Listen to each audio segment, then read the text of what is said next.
So that's number 10, and we're grateful for it. You folks that are watching, Firepower Army have turned this into a very successful show. And I don't know what your experience is, but when I'm on the road, Todd, people come up and tell us how much they are enjoying the show everywhere we go. We That's never right. dreamed it would be what it is now, and I believe it's going to be even greater. But what do you say, my friend? I agree with you. Everywhere we go, people come up, many of you, and we thank you. We love when you do that and share that you are an avid supporter and viewer of this show, and you're part of the Firepower Army.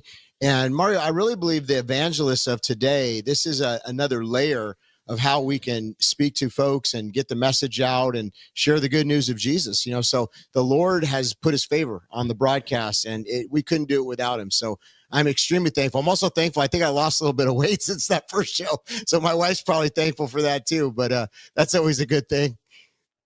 Well, I'll tell you what, I'm just glad the shirt still fits. And so that will be the one out of the 10 that we'll say the least about, and we're grateful to you for it. But to show you what number 9 is, we're going to roll the tape right now. This is number 9. The Teamsters Union said Wednesday they won't endorse any U.S. presidential candidate for the first time since 1996. That's despite a majority of members backing Donald Trump over Kamala Harris in polls. A recent poll the Teamsters released Wednesday shows 59.6% of its members preferred the Republican candidate, compared to 34% for Democrat Harris. The union counts some 1.3 million members, working as everything from truck drivers and airline pilots to zookeepers. They have endorsed Democrats in every presidential contest since the year 2000. However, Teamsters President Sean O'Brien made a high-profile appearance at the Republican National Convention backing Trump. He told Fox News the union's decision to decline an endorsement came after they, quote, couldn't get solid commitments on our core issues. A Teamsters executive board endorsement could be important to either candidate in the November election. It's seen as a potential factor in a handful of battleground states that may decide the results, including Michigan, Nevada, and Pennsylvania, where union membership is strong. Speaking to reporters in New York, Trump responded to the Teamsters' decision to not endorse a candidate by saying, "It's a great honor. They are not going to endorse the Democrats. That's a big thing." Most major unions have endorsed Harris, including the United Auto Workers Union. The AFL-CIO, which represents 60 unions and 12.5 million workers, endorsed Harris in July. That was a big deal, and it is number 9 on our list. Go ahead, Todd. What do you think? Why did we pick it as number 9? Well, that was the dominoes started falling. I mean, that's such a big deal. And Donald Trump understands that. President Trump understands that because, like they said, back till 1996, I mean, this has been a group that's been in the tank for the Democrats. And all of a sudden, no support. They didn't get what they wanted from the Democrat candidate. And I don't think she realized how big of a deal that was because you called it out, Mario. You said this is a big deal. And when that gentleman spoke at the RNC, that was groundbreaking. That was next level. I mean, we'd never seen anything like that. So I think that it did factor into especially Pennsylvania and some of the states where there's a lot of factory workers and union workers. And so that was one of the dominoes, one of the first dominoes that fell in the election cycle. And to me, it showed that the polls were wrong. Yep. Because when they said how many in the Teamsters Union favored Trump over Kamala Harris, the real story is not that they didn't endorse her, in my opinion. It's how many of the members of the union favored Trump over her. Here's a Democratic stronghold, and nearly 2/3 of the voting body wanted Trump over the Democrat. And as you said, the dominoes began to fall because then Washington Post said, we're not going to endorse Kamala Harris or any presidential candidate, then the LA Times, then several other newspapers. So it was really clear at that moment that something was going on, that Trump was attracting voters outside of the Republican base. And that, my friend, was a true act of God. And I think it's very underappreciated. I was actually going to move it higher, but I believe where we have it is just right. And I think that we need to understand that that was the first inclination that, in my mind, this was going to be a landslide. It was just too big a deal, right? Don't you agree? 100%. I mean, that's what I'm saying. The folks that know, and this is where it unraveled. It started unraveling for the Democrats, because these were people that were guarantees in the last couple of elections. I mean, it wasn't even, I think they took them for granted. And what it shows too is President Trump is pro-business, pro-industry. I mean, these folks understand, he gets it. He's going to position them to be much more successful.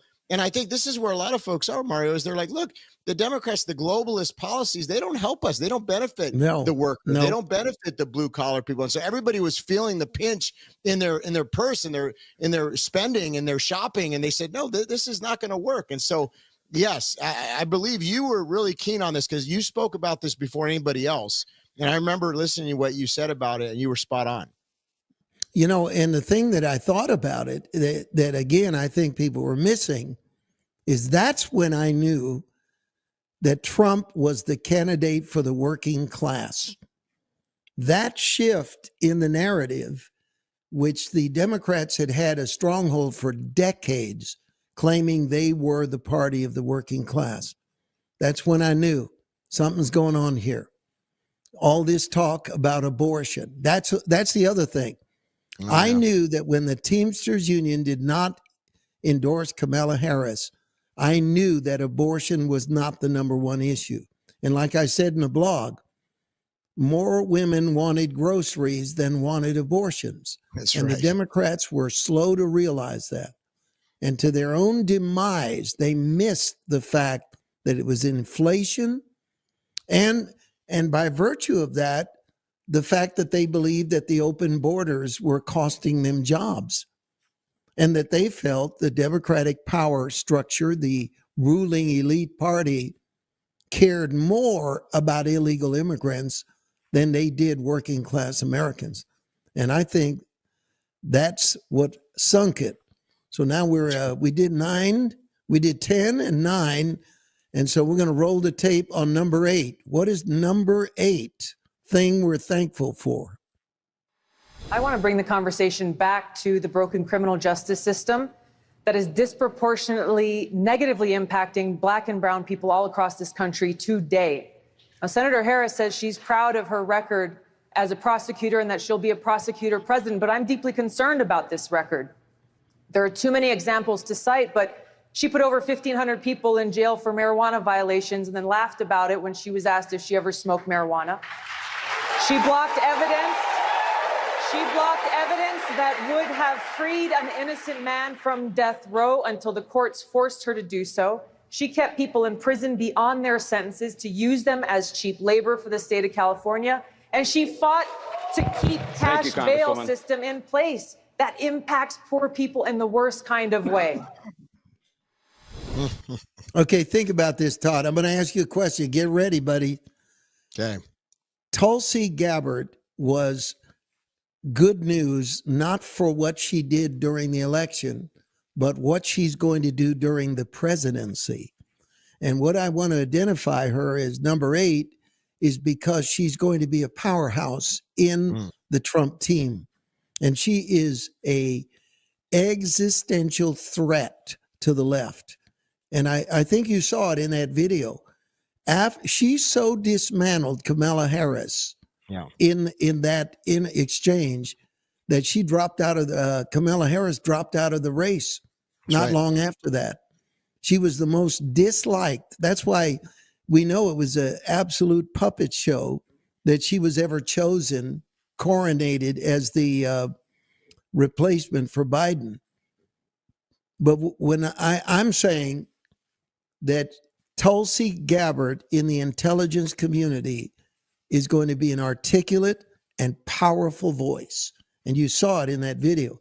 And what I think it does is kills Mark Cuban and his insane remark that Mr. Trump does not ever have intelligent women around him. And we sure saw that. Go ahead, Todd. What do you think about Tulsi? Yeah, well, President Trump has the most women. I mean, he has a cabinet full of intelligent women. So I think women saw through that. But Tulsi Gabbard's articulate. She served our country. She was a Democrat congresswoman from Hawaii, I think it was.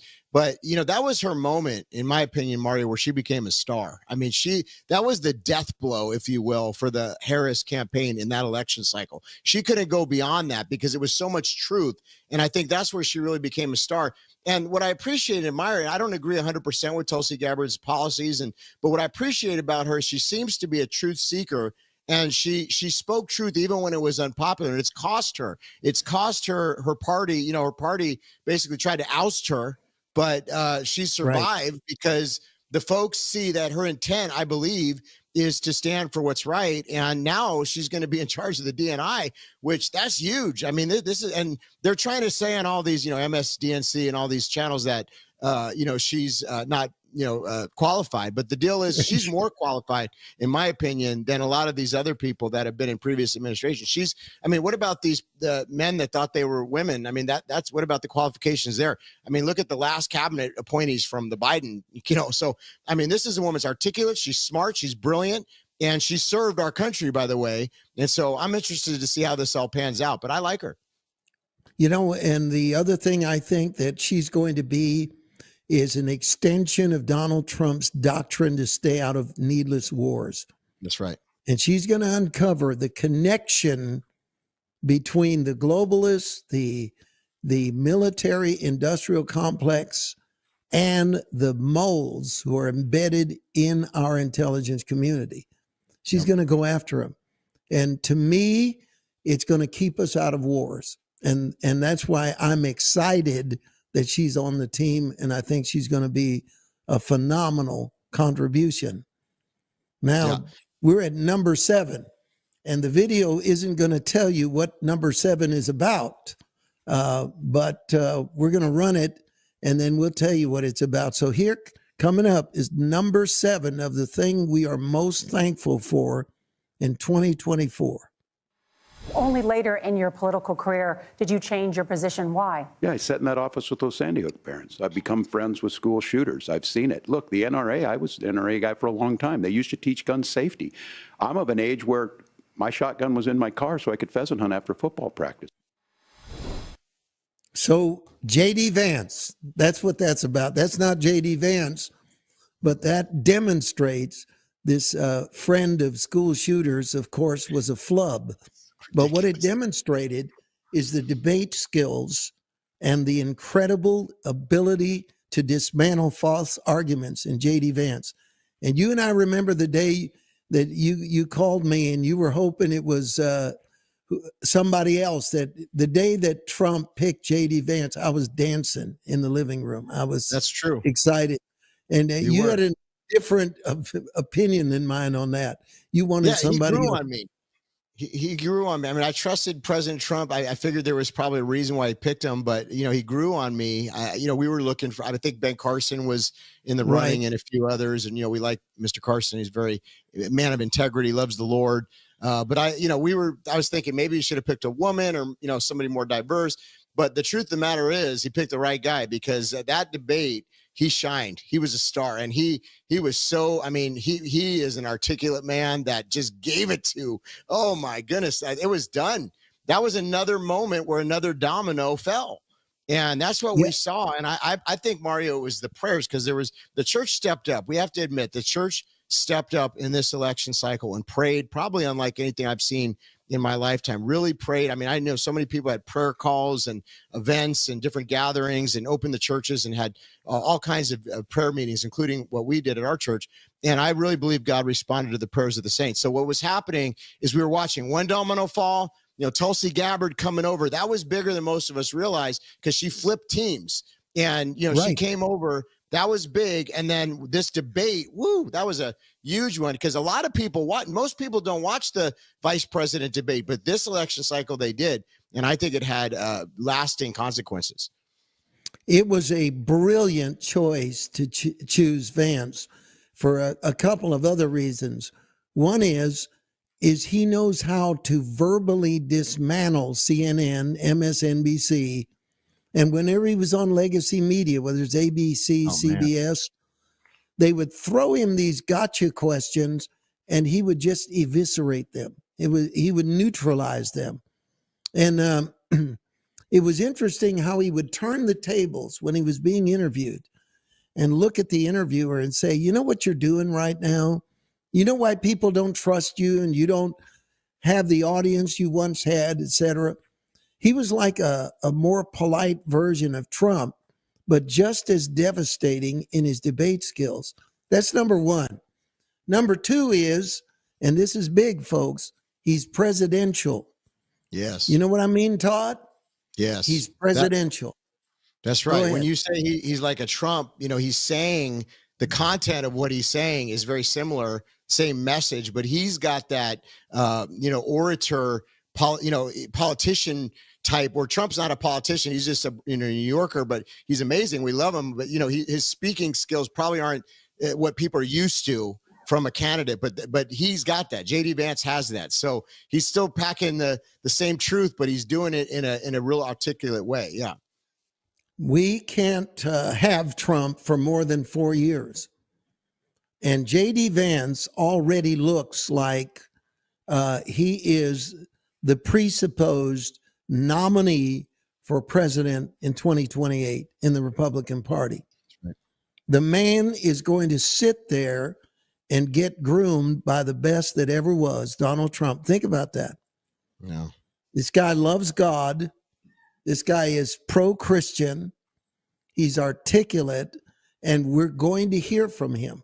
The potential exists for 12 years of an era in American politics of conservatism and prosperity, energy independence, and border security. That's an incredible thought, isn't it? Think about it, because don't you see him as basically the front runner for the next presidential election? Absolutely. I mean, as long as he, stays loyal and plays his cards right, which I think he will.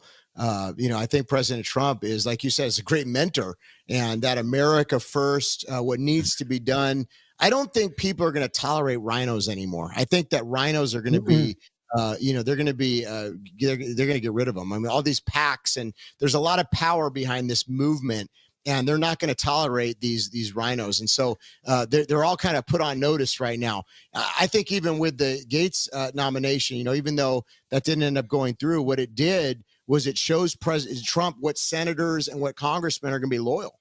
And I think that it exposed some folks. So maybe Trump used that for that. I don't know. But, there was an expose even in that appointment, because there were folks that were coming out and trying to undermine President Trump, and now he knows who those people are. So it's just interesting. I think that era of the Romneys and those types of people, they're not going to be tolerated by the American people anymore. So people are looking for, like, hey, what are you going to do? Are you going to actually do what you said you're going to do? Are you going to fight for the American people? And that's what President Trump has done. And he's a populist candidate. Even though he's on the Republican ticket, he's really more of a populist. He's a man of the people. And that's why so many people showed up that didn't even normally vote to vote for President Trump. Yep. I truly believe that what we're watching is a miracle in the fact of, again, that J.D. Vance will be able to be prepared for the presidency by Donald J. Trump. And this is going to be Trump's Republican Party for a long, long time. There's no doubt in my mind. And the other thing that I love that is gone now is the Obama legacy. It's been wiped out. See, it's been wiped out. And this guarantees it that I'm not going to say anything disparaging about Mike Pence, okay? I'm not going to. But I am going to tell you that there is an energy level in J.D. Vance as a vice president that there wasn't with Mike Pence. Mm-hmm. So the tendency for a vice president to be more of a figurehead and kind of cut ribbons at mall openings, whatever, that's not going to be the case with J.D. Vance. He's going to be involved in policy. He's going to be involved in leadership. And I don't like the term attack dog, but I do believe that J.D. Vance is going to be one other voice that's going to continue to be a nightmare to the legacy media in being able to destroy false arguments. He's gifted, and I'm very grateful that that we got him. And it is evident to me that he's going to be very powerful. You have any closing remarks about JD? Well, just he's fast on his feet, and that's important, you know. And he comes back with just amazing comebacks. So yeah, I think you're absolutely right. And you know what I love about him? He's got President Trump's back, and that's so important. And so you know, he needs somebody like that, President Trump. He's been fighting this battle a lot of times by himself, and so I'm really thankful that he's got a running mate that is going to have his back. Yeah, I just feel it feels clean. There's integrity in there. And I feel like we're in for a great time. Now, at number 6 in our countdown, are we really already at number 6 here? I'm glad, because some of these are going to take more comments than the ones we've done before. This was to be a key turning point in the campaign, and on many levels. And we're going to run the video right now, and you'll be able to guess what our number 6 thing we are most thankful for in 2024's campaign. Here it is. All those things we need to do: child care, elder care, making sure that we continue to strengthen our healthcare system, making sure that we're able to make every single solitary person eligible for what I've been able to do with the with the COVID. Excuse me, with dealing with everything we have to do with. Look, if we finally beat Medicare. Thank you, President Biden. President Trump? Well, he's right. He did beat Medicare. He beat it to death, and he's destroying Medicare because all of these people are coming in. They're putting them on Medicare. They're putting them on. I mean, I'm sitting here. That was shocking. Yeah. But that was a turning point. You comment first. I'm busy laughing here. Well, what I love is President Trump's expressions. You know, he's such an you always know what the man is thinking. He's looking over like, what's going on? You know, so, and I think all the American people this was the moment when what was done in darkness came to light. A lot of people were denying the cognitive ability of the president, and then it came out there for the whole world to see. And that was when a huge domino fell. Whether it was planned or not, there's a lot of debate about that, but it really kind of put the Democrat camp into chaos, and they were all arguing amongst each other. And again, I think this was the prayers of the people of God that were praying, confusion, the enemy's camp. And, there was other people that were jockeying for the position, and they didn't know how they were going to do it. And it ultimately catapulted Kamala, who was unelected, didn't go through any of the process, and here she comes out. And all of a sudden, in a few weeks, we're meant to believe that everybody's behind Kamala Harris when she was a very unpopular candidate. We just saw how Tulsi Gabbard knocked her out in that last runaround for the president. And then now all of a sudden she emerges as this, populist. No, not at all. The American people didn't like her. And that became very evident in the election. But they tried to make it out like she was this, beloved person that everybody was getting behind. And Mario, this show, you were calling it out. I was calling it out. There wasn't a lot of people that were given the type of feedback. You can go back and watch. I mean, we even did an episode, if you recall, where you said when they replaced Biden, they were going to replace Biden. And that was groundbreaking at the time because no one really knew if that was going to happen. But you felt the Lord had put that on your heart. You were right. We discussed it, and it ended up happening. One of the things that I enjoyed in our interchange is how we'll both see something from a different perspective. Like, it isn't that we're disagreeing. It's just simply that you'll have an insight that I'll overlook, or I'll get something that you might not be aware of. I was rejoicing when they picked Kamala Harris because unlike everybody else, I knew she was going to lose. I said, look, Biden has an excuse. He has dementia. She has no excuse. And her word salads are self-inflicted. She's literally unlikable, in my opinion, and I don't mean this in a mean way, not very intelligent. And constant drumbeat that she accomplished this and accomplished that. I'm from California. Worse than that, I'm from San Francisco. And I knew that she had been constantly protected from accountability during her entire career. But there's a book called The Peter Principle, which says that people tend to be promoted to their highest level of incompetence. And the gist of the book is don't accept a promotion on a level of responsibility that is above your capability, because your climb up the ladder to success, there's a certain point where if you stay where you are, you're guaranteed to be successful. But when you move up beyond what your pay grade, that's when the Peter Principle kicks in. And that was her. That's right. Once she went into a national campaign and the scrutiny of all that was going to happen, it became very clear how many years she had gotten away with something. So I don't want to make light of Biden's condition. There's no way that that's something I'm rejoicing in. But what I'm saying is the humor of it was what all the media was doing.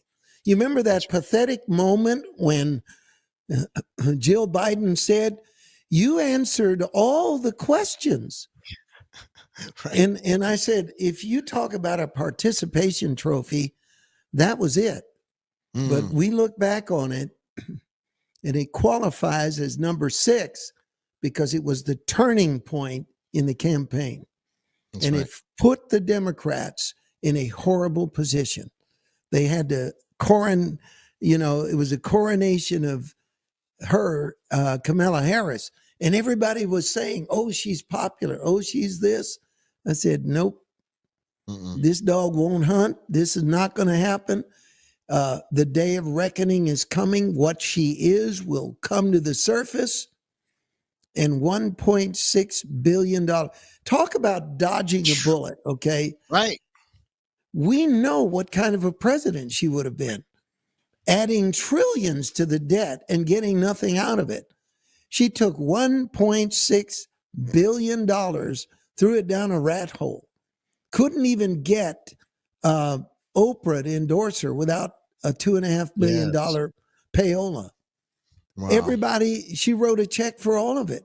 She was busing people into her rallies.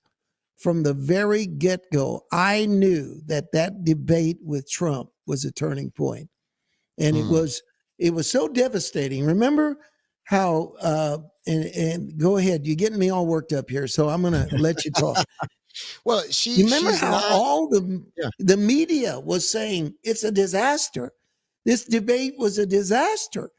I mean, It was like for a moment, transparency hit all the liars on The View, on CNN, on MSNBC, in print media, everywhere was saying it's a disaster. And That's right. Truly was. Go ahead. It was. I mean, even right now, a lot of these legacy media is both the networks, the locals, all of them are having financial problems because no one's watching them. And the reason why no one's watching them is because their credibility is in the tank. You know, you have Kamala Harris. She's awkward. She would do that weird laugh and she couldn't answer anything. Yeah, the cackle. She couldn't answer anything without a teleprompter. So she did not make the connection with the folks because she wasn't answering any questions. She didn't do any press conferences. I mean, here was Donald Trump. He was out there in all these podcasts and answering every single question that came in and engaging the folks and being warm and shaking hands. She was like an elite, and people felt that about her, and they saw her, and she was prideful. And so I think people are done with that. I don't think that they want to have a person like that representing them. Yeah. Okay, we're now to number 5. And we're not going to tell you what it is. We want you to see the video and see if you can guess what our number 5 we're most grateful for and thankful to God of what happened in 2024's presidential campaign. Roll the tape.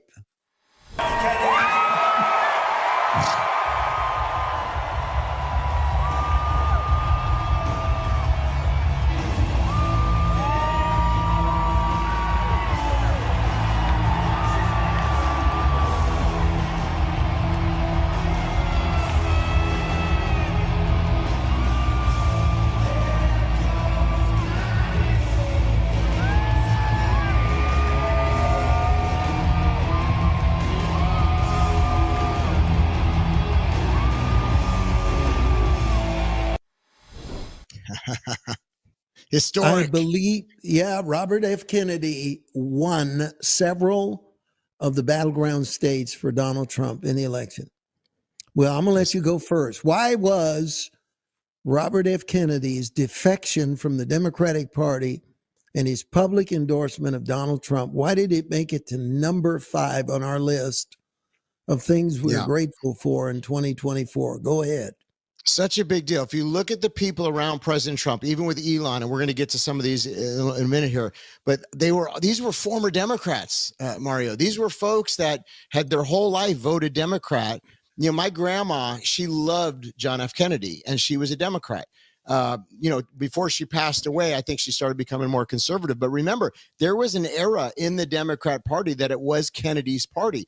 The party's been hijacked. The party has gone far left radical to now where they're basically communists, so the party has shifted from being for the, apparently at one point it was for the people, but now it's not, it's totally shifted. So, RFK coming out, it represents that Kennedy-esque, that legacy. And a lot of folks remember John F. Kennedy, and, he ultimately gave his life, I believe, for what he stood for. And, this same deep state that we talk about in many of our broadcasts. And so this represented the Kennedys coming over and supporting President Trump, and that era of that Democrat Party, those folks like the Elon Musk, like the Tulsi Gabbards, like the RFKs that are now saying, look, this isn't my party anymore. I need to stand behind this man because he represents my values more than the Democrat Party. That to me is a huge deal. Mothers care about what their children eat. And they agree with Robert Kennedy that the food industry is poisoning the kids. They agree. Now, these aren't necessarily Republican women, but once again, the base that was under the Republican tent, this genius, this incredible Donald Trump, once again added another weapon to the arsenal and immediately opened up the Republican Party to a group of people that weren't in the party. How weird is it that suddenly Trump is the candidate of free speech? Trump is the candidate of uncovering the vaccine corruption, taking on Big Pharma. Trump is the candidate of exposing wokeness among our generals and our intelligence community. And so now it's becoming evident that this base of Donald Trump is too big to rig. That's what I saw Robert Kennedy represented it. We've just reached that tipping point where this election is too big to rig, because there were many, many people that were going to vote for Robert Kennedy Jr. as an independent. And his voice added to the Trump train. What an addition. Amazing. Amazing. And think about this too. The celebrities that you mentioned, they had to be bought, and their influence has diminished. Folks are kind of tired of these elite celebrities that they know are, basically just front people for a lot, like you said, Big Pharma, some of these things. So they didn't care about Beyonce or Taylor Swift or, that's pretty bad. I mean, Taylor Swift's got a pretty big following, and they didn't even care about that. They cared about folks like RFK. Like you said, the moms that say, hey, why is it that a lot of the food in America isn't even sold around the world because other countries have banned it? Why is it that, you look at the beach in you look at the beaches in 1967, a picture of that, most folks were in pretty good shape. You look now, obesity has become a major factor. There's all kinds of heart issues, and, America's health is not good. And so something has to change. And so bringing in RFK, this is going to be so disruptive on so many levels. And I think people have been more informed. The internet has helped with that. Sites like X have helped with that. Free speech platforms like Rumble, shows like this that have gone around the mainstream corporate media. And so now we have a more educated population, and people are like, you know what? We need change. We cannot continue going down this path. And that's what RFK. And so all these dominoes falling, these were answers to prayer. And these were huge. And I think that moment when he walked out, Mario, that was a defining moment. That was historic, It really was. And that's when I believe it became too big to rig. Now, this is where you would almost become feeling sorry for the Kamala campaign. Right. Now that we get to the next one, we're coming up on number 4. And it's almost, you're almost tempted to feel pity for her and what this meant. So we're going to look at it, and let's look at this video right now and see if you can guess what number 4 of what we're most thankful for in 2024 is. Let's look at it right now. The rocket company is the only reason we can now send America astronauts into space. Take over, Elijah.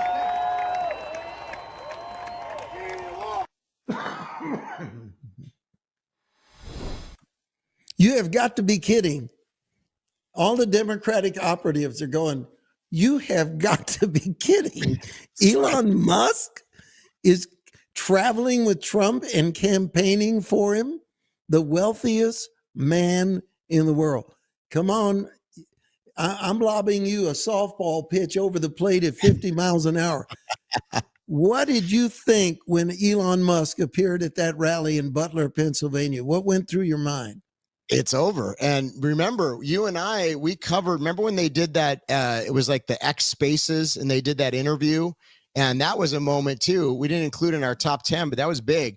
And they broke the internet with that interview. Remember that? I mean, it was like more people listened than ever before, millions and millions of people. That was when it's like, okay, they're putting these polls out, but all you got to do is look at the viewership of this interview. And there's millions of people. I mean, all over the world, but especially here in the United States that were listening. So him coming out is just so big, Mario, because, not only does he have the resources financially, and he did, by the way, undergird some very important things during the election cycle where he held different contests and things like that, and helped support President Trump.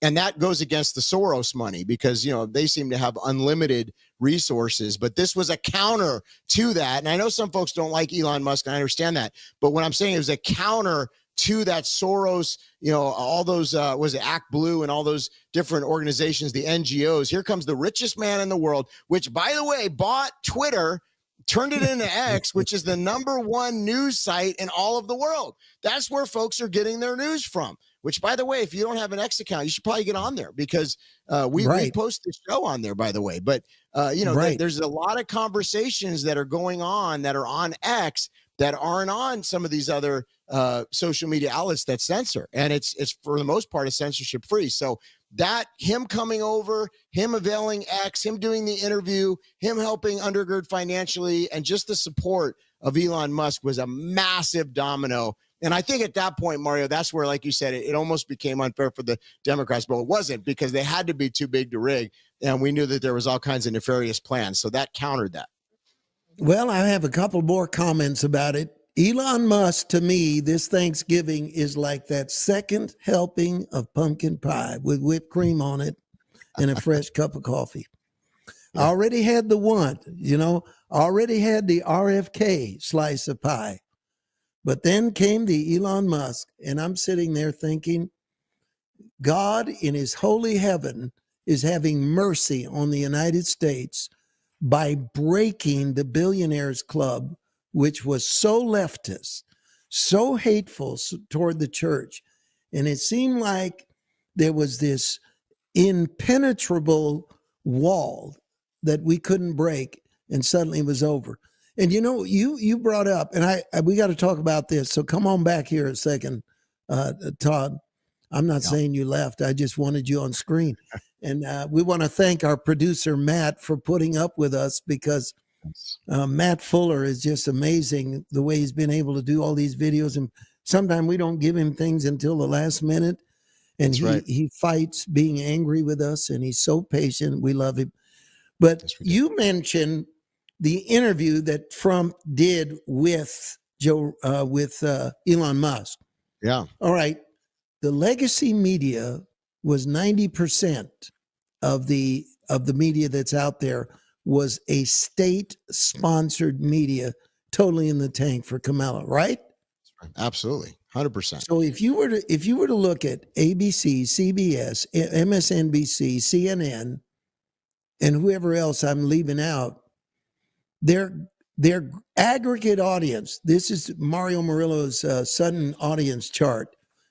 Whenever Kamala was on all of them at the same time being commented, this is what her audience was, aggregate audience. All right. And this is what happened when Trump was on with Elon Musk. That's what happened worldwide. Yep. For free, Trump had 10 times the audience that Kamala ever had. And that is an amazing thing. And here's the other thing is, there was these posts where they're talking about a conversation that Elon Musk had with someone, and they were talking about Twitter. And the guy said, you know what? You ought to buy Twitter. And Elon Musk said, how much does it cost? Well, that Right. same guy just was on the internet with Elon Musk again. And he said, you ought to buy MSNBC. Oh, boy. Okay, now we're backing up on a hit and run victim if he buys MSNBC.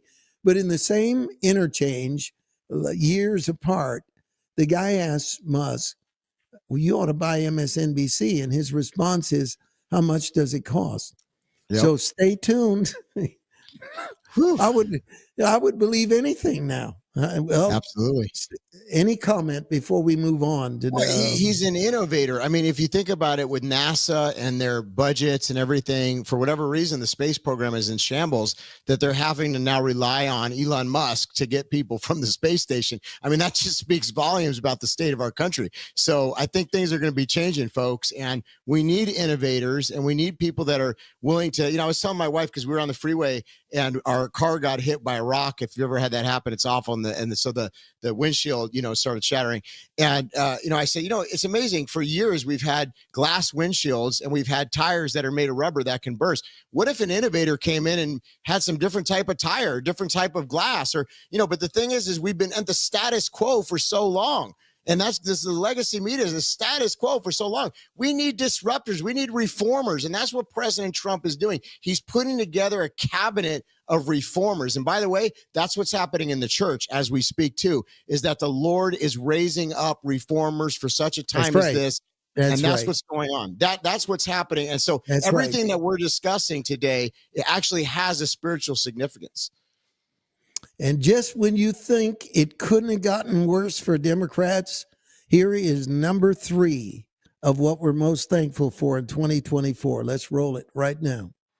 It's a creepy, corrupt business, and the media, to a large extent, acts as a propaganda arm for the Democratic Party. It's not even believable. Yeah, it's bizarre to watch, and most young people, I think, are aware of it. I think most boomers still, unfortunately, read the newspapers and believe in CNN. But it's getting younger. Let me tell you, it's getting for us, for a conservative. Yes. And I consider myself a person. It's the internet. It's because the internet's giving people information that they're not getting from anywhere else. And they like the very fine people hoax, the Russiagate hoax, all these different things that they've done. They tried to pin on you. That's like, it's a clear distortion of what you actually said. The bloodbath hoax. Yeah, I was talking about the auto industry. Yes. It's a bloodbath because Japan and China are taking our auto. And I said, it's a bloodbath. They said, he used the word bloodbath. He said, if you don't win, it's going to be a bloodbath because they're going to take over. That's exactly what you said. It's a terrible thing they do. But that's the problem with propagandists, because they take things out of context, and ultimately what they do is they diminish their own credibility because people don't want to listen to them anymore because they see that they've done that and they recognize what's going on and they feel insulted. Their intelligence is getting look insulted. At the ratings. There it is. Yeah, I wish we could spend more time on this. It's a creepy, corrupt business. Yeah, and thank you for that. It is. And that bore repeating, by the way. Don't edit that out, Matt. We like that mistake. That was great. That's right. It is a creepy, corrupt business. The media was assaulted, and it was a moment that will live on in American history when millions of Americans, free of the bias, censorship, algorithms, were able to hear Donald Trump and Joe Rogan, a respected voice to millions and millions of people. Amazing. You got 1 minute, and then we got to move on. Go. having conversations like this. I mean, this is what people want to hear is real talk. He's answering questions. And it just blew their whole fake propaganda story out. Mario, I don't think they're going to be able to put the cat back in the bag on this. I think that we're in a whole new era because people want truth and they know what's going on. And so it's going to be real hard for them to ever regain control that they once had with the legacy media. It's going to be a very tough road for them. Now, I pray that the Republicans that have the House, the Senate, and everything right now do what's right and help President Trump in his agenda. They need to do that. We have two left. And let's see if you can guess what number two is. It was something that there are no words for, how much jubilation we all felt when this happened. Let's roll it. What they went to that venue tonight hoping to see and witness was a historic election of Kamala Harris to the presidency, was the end of the Trump era as they knew it. And so we don't know the outcome yet, but that is not what they are receiving. And they are being told to go home and wait till tomorrow. And nothing that was true yesterday about how flawlessly this campaign was run is not true now. I mean, this really was an historic, flawlessly run campaign. Queen Latifah never endorses anyone. She came out and endorsed. She had every prominent celebrity voice. She had the Swifties. She had the Beehive. You could not have run a better campaign. In Western Europe and in the UK and in the Middle East, people are waking up to this. Oh, and they are. I've gotten people from Western Europe who are extraordinarily alarmed and terrified. May I reiterate, there are 2 of the 7 swing states that have been called by NBC News right now, which is Georgia and North Carolina. None of the other 5 states have been called at this point. You can see this is the battleground states, Pennsylvania, Michigan, and Wisconsin, the so-called blue wall. None of those states called by NBC News. In the swing state of Pennsylvania, NBC News now projects that presidential contest has been won by Donald Trump. It presents an insurmountable future here for Kamala Harris and for the Democratic ticket. Let's watch as Trump takes the stage in Palm Beach, Florida.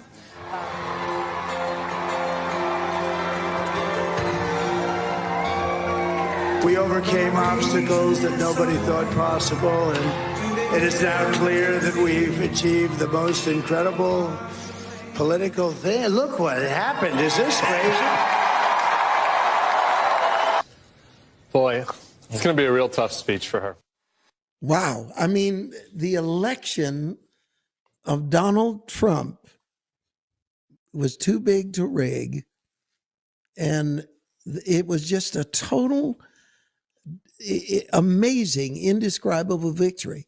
I thought when he won against Hillary, it felt awesome. This was on this is another level altogether. What did you think that moment when you saw it hit 270? Because I wasn't leaving. Yeah. It was nothing short of a miracle. Every odd was stacked against us from a worldly perspective. The only thing that we had was the prayers of the saints and overcoming this massive, deeply entrenched. We knew that there was all these plans, things we can't talk about on some of these platforms, but we knew they were doing all these things. And here comes President Trump. And he even said, wow, look what happened. And that's what everybody felt. And it is a huge miracle. And I'm so thankful for the pastors that came out that weekend and said it was a miracle. And for the people that weren't afraid to say what God did, because he did a miracle. And we are still in awe. And you know what? Listen, there's a lot of challenges right now. We're going to cover them all in the show, even next week. But here's the thing. If it would have gone the other way, we'd be in a whole nother world. And everybody knows that. And so even though we have some really big challenges and we report on those things, the fact of the matter is what God did was a miracle. And we need to continue to give him thanks for what he did. We sure do. And wouldn't we love to talk more about the feeling we had when Donald Trump won? And we are now down to number one. Number one, what could possibly be something we are more grateful for than Donald Trump winning the presidency? Well, here it is right now. We'll roll it. Drum roll.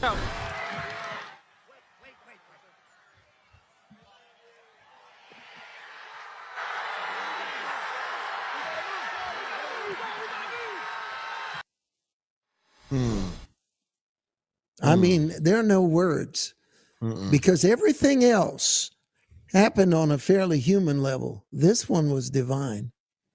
Yes. I mean, you and I know for him to move his head a quarter of an inch at the moment that that bullet was fired, it's not possible. And Trump himself said that he felt a large hand push him to the ground. And he said he knew that God saved his life. But again, the attempted assassination and the failure of them killing Donald Trump. Think of what the world would have looked like if Trump had been killed. What would the world have looked like? If ever we were grateful for anything as Americans, that right there. And that's when I knew he was going to win. Didn't you? That's right. It's like, okay, God saved his life. What? And then Kamala's going to win? No, it made no sense to me. But go ahead, comment. This is a big deal right here, son. Huge deal. I'll never forget, and I know you'll never forget, and our viewers will never forget where they were when that happened. I was actually at Alan DiDio's church. It was a Saturday night. I was just about to get in the pulpit, and my phone started going crazy, and people were like, President Trump has been shot. And we didn't know at that moment what was going to happen. But, I've talked to folks that were alive during the Kennedy assassination. It's like 9/11. You never forget. That's one of those moments. And what God did in sparing his life. And when the man gets up in that iconic photo where he's like, fight, fight, fight. Who does that? Who would be able in that moment? Most people would be thinking about, oh my gosh, am I going to die? I mean, thinking about themselves. He was thinking about, only Donald Trump, honestly, that I can think of would have the understanding to get up and to show the folks that he's okay and to put his fists in the air. And Mario, like you said, that was the moment we knew, why would God intervene in such a way only to allow him to lose? And so we all need to be thankful because, we'd be in a totally different America right now. There's no doubt in my mind that it was an answer to prayer, that God divinely protected this man, that the prayer that God answered in sparing Donald Trump's life was a prayer for America and God's act of mercy on the United States, saying, we're going to give you another chance. And everything else that we showed in this top 10 list hinges on this right here. Trump staying alive. Because if he wasn't alive, none of the other would have mattered. And we came so close. And it gives me chills to think about what the world would have looked like if that bullet had taken his life. What would have happened in the United States? Yeah. Go ahead, Todd. I think we would have possibly that could have been that moment where we would have maybe gone into a civil war type scenario, or at least a lot of civil unrest. I mean, I don't think folks would have taken that, and it would have just taken us down a very dark reality. And, like you said, the split second, him turning his head, if he didn't do it, the shooter could have been much farther away and hit him. So the fact is he was really close in the range, and just everything that happened. And the fact that man was not able to hit President Trump was a divine intervention.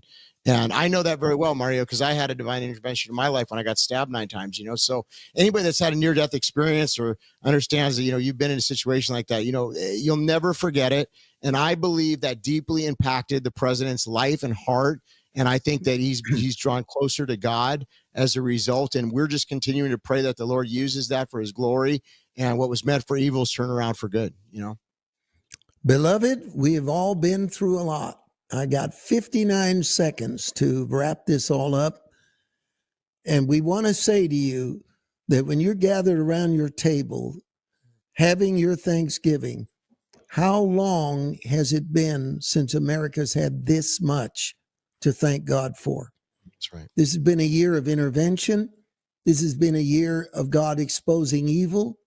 This has been a year of the church, which was silent and afraid and deceived into thinking that Trump was too harsh or not right. All of these questions have been answered emphatically, and we are blessed. We are a blessed nation. We are a blessed people. And we say, thank you, God. With all of our heart, we thank you for what you've done in this nation. And we're also going to tell you We're going to be here for you every Wednesday. You got a few seconds, Todd? Take us out. I'm thankful for you, Lord. We're thankful for what you've done, and we believe that there's still so much. In fact, the best is yet to come.